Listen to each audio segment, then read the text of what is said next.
Hello students, welcome to my channel. तो हमने जो न्यू बैच स्टार्ट किया हुआ है 2025-26 का बीएस सेकेंड सेमेस्टर के सोशियोलॉजी का, उसमें हम आज आपका यूनिट नंबर 2 पढ़ने वाले हैं। यूनिट नंबर 2 में आपको पढ़ना है भारत में समाजशास्त्र का इतिहास और उद्भव। यूनिट नंबर 1 पर मैंने 2 वीडियो ऑलरेडी अपलोड कर दी है और 2 पार्ट्स में आपका यूनिट नंबर 1 कंप्लीट हो गया है, जिसमें आपको गाँव, कस्बा, नगर और ग्रामीण शहरी संपर्क पढ़ना था। तो आप यूनिट नंबर 1 के लिए चैनल पर विजिट ज़रूर कीजिएगा और ऐसे ही आपको अपने हर एक सब्जेक्ट की न्यू बैच की क्लासेस हमारे चैनल पर मिलती रहेंगी। तो चलिए देखते हैं कि बीएस सेकेंड सेमेस्टर सोशियोलॉजी के यूनिट नंबर 2 का टॉपिक क्या है और आपको क्या पढ़ना है। डिटेल में पढ़ते हैं। बहुत ही इंटरेस्टिंग क्लास होने वाली है आज की, क्योंकि आज हम समाजशास्त्र का उद्भव और इतिहास पढ़ेंगे हमारे भारत में। तो माय डियर स्टूडेंट्स, अब देखिए आपका टॉपिक भारत में समाजशास्त्र का इतिहास और उद्भव। सबसे पहले हम थोड़ा सा बात कर लेते हैं समाजशास्त्र की, जो कि आपको जानना जरूरी है। समाजशास्त्र शब्द का सबसे पहली बार प्रयोग ऑगस्ट काम्टे ने किया था। ऑगस्ट काम्टे फ्रांस के विद्वान थे, समाजशास्त्री थे, जिन्होंने साल 1838 ईस्वी में समाजशास्त्र को एज अ सब्जेक्ट विकसित किया। क्योंकि 1838 से पहले समाजशास्त्र को एक अलग सब्जेक्ट के रूप में नहीं पढ़ा जाता था, लेकिन उसके बाद से जब ऑगस्ट काम्टे ने इसको एक सब्जेक्ट के रूप में विकसित किया, एक नया सब्जेक्ट के रूप में इसको विश्व के सामने लाए, तभी से ऑगस्ट काम्टे को समाजशास्त्र के पिता के नाम से जाना जाने लगा। फिर बाद में धीरे धीरे वही समाजशास्त्र सब्जेक्ट हमारे भारत में भी आया और उद्भव हुआ एक सब्जेक्ट के रूप में। तो वही आपको पढ़ना है। तो चलिए पढ़ना शुरू करते हैं। बहुत ही इंटरेस्टिंग सब्जेक्ट है आपका सोशियोलॉजी। गोविंद सदाशिव घुरिये को भारतीय समाजशास्त्र का पिता कहा जाता है, क्योंकि गोविंद सदाशिव घुरिये ही वो व्यक्ति हैं, वो समाजशास्त्री हैं, जिन्होंने भारत में समाजशास्त्र को एक सब्जेक्ट के रूप में विकसित किया।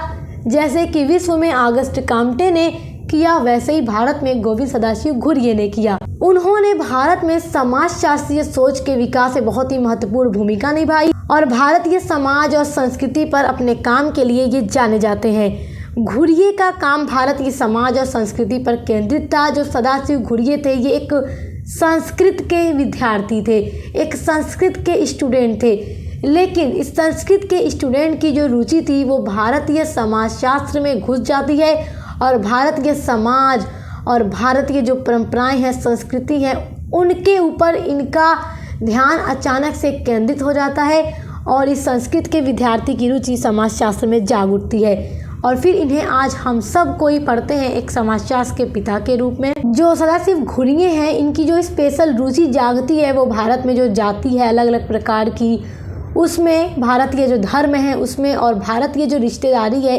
इसके क्षेत्र में इनकी रुचि जागती है और ये भारतीय धर्म, जाति और रिश्तेदारी का अध्ययन शुरू कर देते हैं। और उनके शोध ने भारत में समाजशास्त्र के क्षेत्र को स्थापित करने में मदद की। शोध का मतलब इनका रिसर्च, जो ये अलग अलग वेरियस फील्ड में सर्च करने लगते हैं, यही इनका शोध भारत में सोशियोलॉजी के क्षेत्र को स्थापित कर देता है।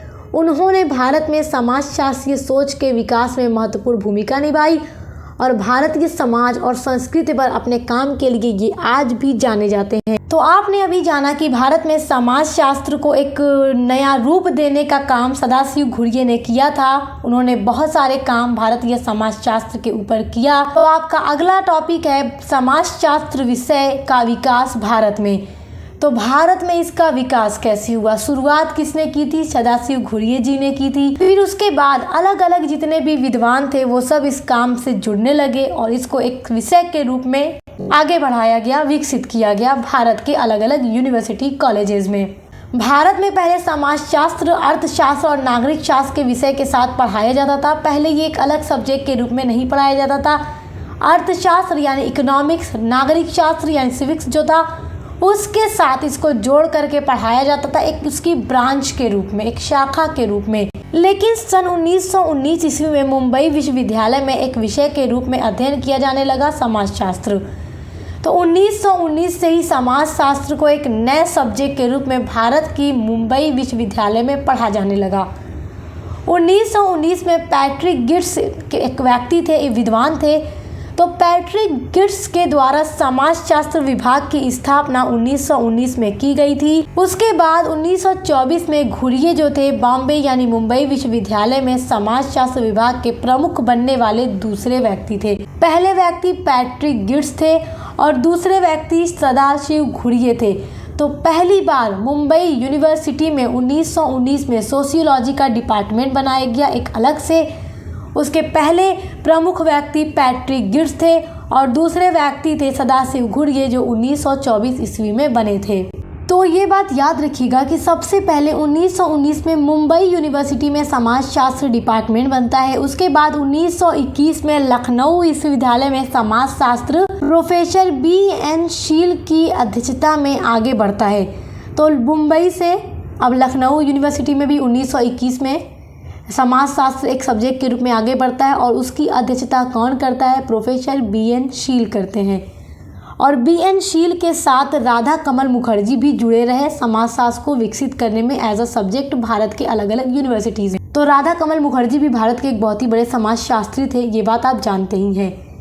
इन्होंने भी लखनऊ विश्वविद्यालय में समाजशास्त्र को आगे बढ़ाने का प्रयास किया। मतलब इन सभी महान समाजशास्त्रियों का काम यही था कि ये लोग समाजशास्त्र को भारत में विकसित करना चाहते थे और भारत के हर कॉलेज, हर यूनिवर्सिटी तक इसको एक सब्जेक्ट के रूप में पहुंचाना चाहते थे।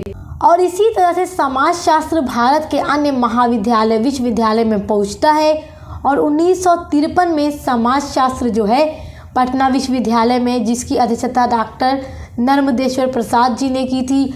और इसी तरह समाजशास्त्र एक विषय के रूप में पूरे भारत में पढ़ा जाने लगता है। और जो छात्र छात्राएं हैं समाजशास्त्र विषय के प्रति काफ़ी आकर्षित भी होते हैं, क्योंकि ये काफ़ी ज़्यादा इंटरेस्टिंग सब्जेक्ट है। आप भी पढ़ रहे हैं, हम आपको पढ़ा रहे हैं, बहुत ही अच्छा सब्जेक्ट है। आपको पसंद है तभी आप पढ़ रहे हैं, आप इसके आकर्षित हैं, आपका इसमें इंटरेस्ट है तभी आपने इसको ले रखा है। तो बिल्कुल इसी तरीके से भारत में समाजशास्त्र अलग अलग यूनिवर्सिटी, कॉलेज में पहुंचा है और इसमें भारत के महान महान समाजशास्त्रियों का बहुत बड़ा योगदान है। और शुरुआत किसने की थी? किस भारतीय समाजशास्त्री ने की थी? तो सदाशिव घुरिये ने की थी। इसीलिए उनको भारतीय समाजशास्त्र का पिता कहा जाता है। तो उसके अलावा विश्व समाजशास्त्र का पिता ऑगस्ट काम्टे को कहा जाता है। ये दो महत्वपूर्ण बातें आपको याद रखनी है क्योंकि आप सोशियोलॉजी के स्टूडेंट हैं। तो आपकी यूनिट नंबर 2 इस वीडियो में कंप्लीट हो गई। तो अगले वीडियो में आपका यूनिट नंबर 3 पढ़ेंगे, जिसमें आपको सांस्कृतिक और जातीय विविधता के बारे में पढ़ना है। इसी तरीके से आपको अपने हर एक सब्जेक्ट की क्लासेस मिलती रहेंगी। तो बेस्ट ऑफ लक, अच्छे से पढ़ाई कीजिए। अब मिलते हैं नेक्स्ट वीडियो के साथ।